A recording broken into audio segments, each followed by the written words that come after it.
الفاتحة.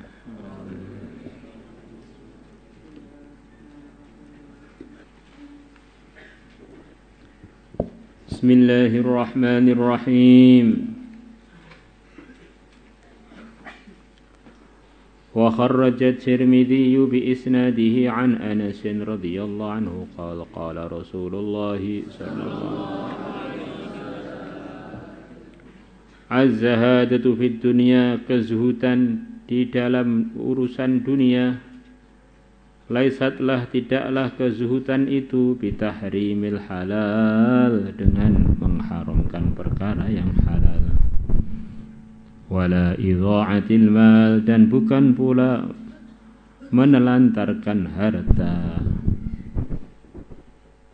Zuhud itu bukan terus maksudnya yang halal diharamkan.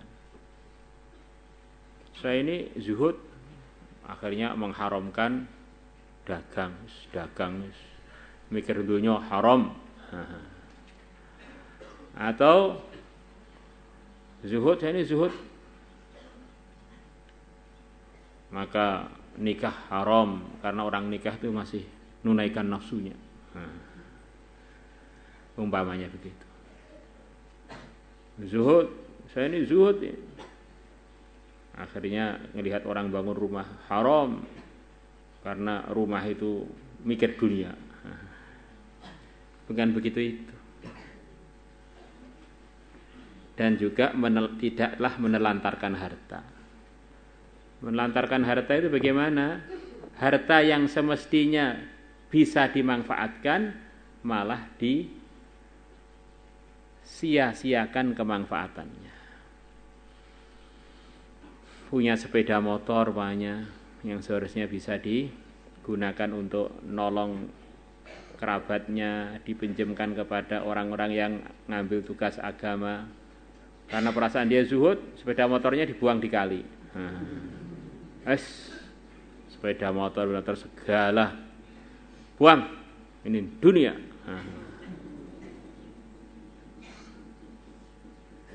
Jadi kesimpulannya orang yang mikirnya zuhud ternyata ngelanggar agama itu bukan zuhud, tapi malah salah.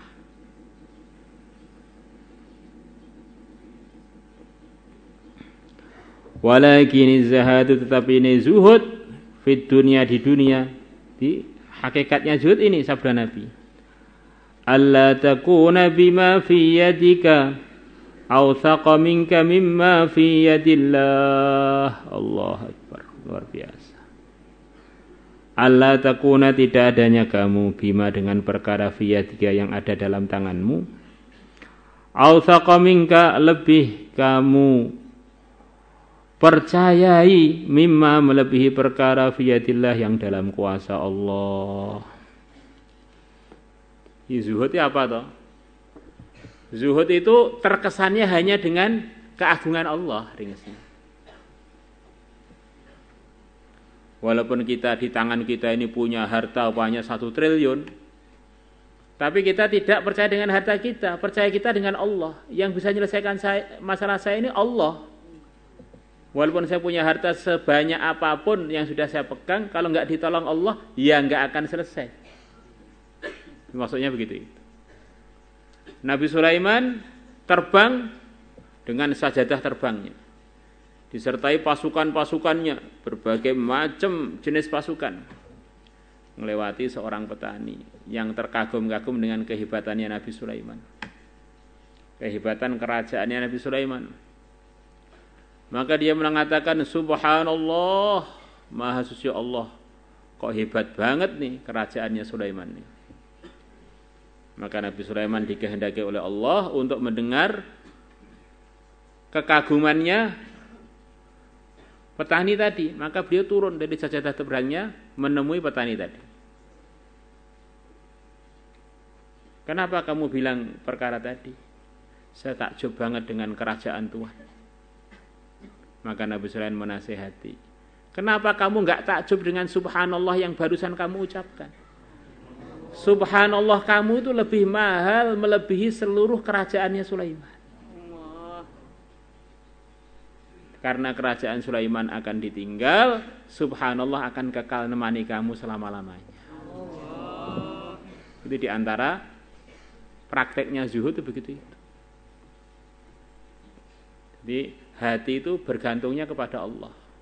Walaupun di tangan sudah megang sesuatu, nggak percaya dia. Yang dipercaya apa yang ada di kuasa Allah. Itulah hakikatnya zuhud. Maka sebagian ulama meringkas zuhud itu apa toh? Tidak terkesan dengan dunia walaupun dia punya dunia. Yang repot tuh orang tuh perasaannya zuhud.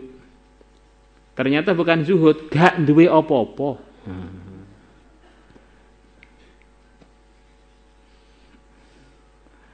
Orang gak punya harta, rumahnya jelek, bilang saya ini zuhud. Zuhud kok gak duwe apa-apa.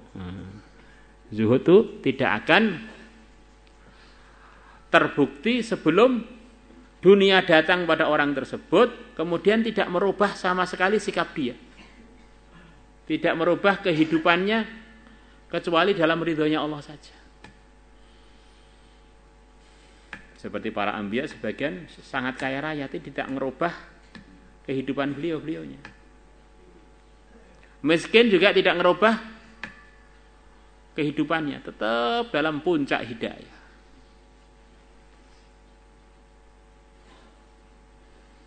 Ya saya ini wesel saya lambat terus Pak ini, kalau saya sabar namanya apa? Ya namanya sabar.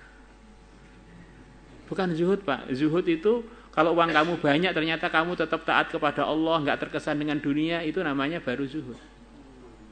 Kalau orang yang seperti begitu itu nanti derajatnya bisa sabar atau qanaah, nerima apa adanya.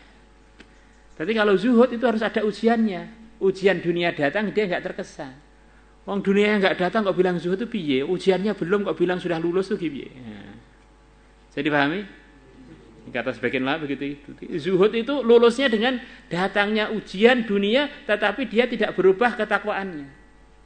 Tetapi kalau ujian dunianya belum datang, nggak bisa dikatakan zuhud. Sabar, sabar dalam kemiskinan, sabar karena apa adanya, qanaah nerima apa adanya. Jadi kalau untuk lulus dapat predikat zuhud itu bukan jurusannya karena memang beda. Wa an takuna fi thawabil musibah, dan adanya engkau fi thawabil musibati, di dalam pahalanya musibah.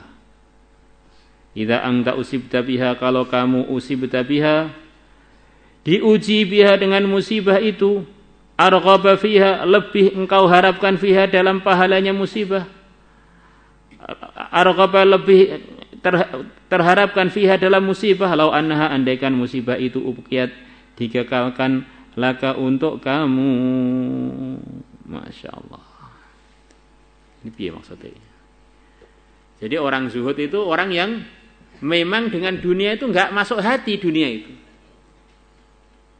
Tandanya andaikan dia kena musibah, dan musibahnya di sini isyaratnya adalah rusaknya harta atau hilangnya harta atau satu hal yang asalnya dia punya menjadi dia tidak punya.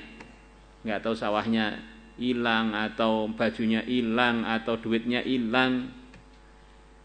Jadi kalau zuhud benar, dia lebih berharap dapat pahalanya perkara yang hilang dari dia melebihi andaikan perkara itu masih kekal untuk dia. Begitu uangnya hilang, malah pikiran alhamdulillah dapat pahala. Kurang lebih begitu itu. Sapinya hilang, alhamdulillah dapat pahala kehilangan sapi. Bukan dia bilang andaikan sapi saya masih ada tak jual, harganya berapa ya? Itu bukan zuhud, enggak lulus itu. Berarti terkesan dengan dunia. Lah pahalanya apa Pak? Ya sabar, itu sabar. Jadi kalau zuhud enggak. Kalau zuhud itu bendanya hilang, malah dia lebih mengharapkan pahala benda yang hilang itu melebihi bendanya tidak terkena musibah. Ini hakikatnya zuhud itu begitu. Maka mungkin yang bicara dan yang dengar belum dapat predikat itu. Kadang-kadang kita ini punya barang kesayangan apa harus hilang atau rusak, wah nyesalinya bertahun-tahun nggak hilang-hilang. Itu bukan zuhud, ya pokoknya seneng karo sebagian makhluk itulah. Walaupun senang dengan makhluk tidak selalu dosa ya, tapi kalau hakikatnya zuhud itu sabda Nabi itu. barang yang milik kita yang kena musibah, akhirnya barang itu jadi rusak atau jadi berkurang harganya atau bahkan hilang, kita lebih berharap pahalanya barang yang hilang itu, yang rusak itu, yang berkurang itu melebihi andaikan barang itu nggak kena musibah apa-apa. Nah, barang itu bisa mungkin anggota tubuh kita, bisa juga, bisa apa macam-macam. Semoga Allah pilih kita semua. Maulaya salli wa sallim daiman abada